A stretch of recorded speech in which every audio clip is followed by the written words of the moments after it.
In today's video, I'm going to teach you how to export PDF in Figma.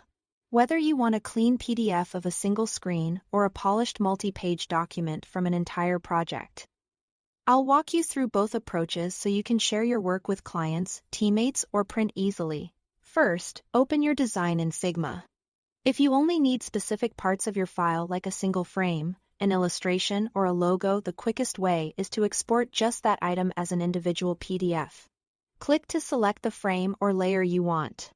Then look over to the right-hand sidebar and scroll to the Export section. Click the plus icon to add an export setting. By default, the format is usually set to PNG. Click that drop-down and switch it to PDF. Now click the Export button.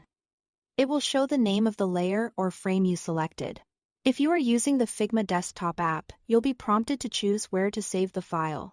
If you are in a browser, it will download to your default downloads folder.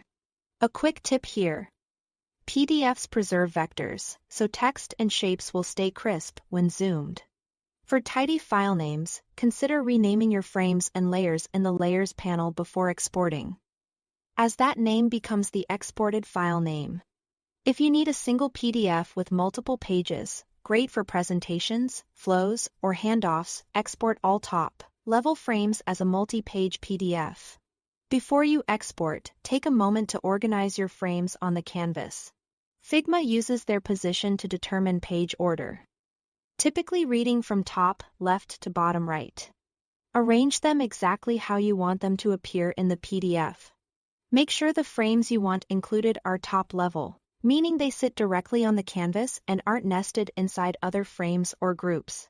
Nested frames may not export as separate pages, so ungroup or move them to the canvas if needed. When you are ready, click the main menu in the top left corner, then go to File and choose Export Frames to PDF.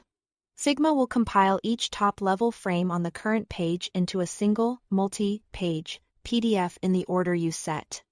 As with single exports, pick a save location in the desktop app or check your downloads folder in the browser. That's it. Thanks for watching.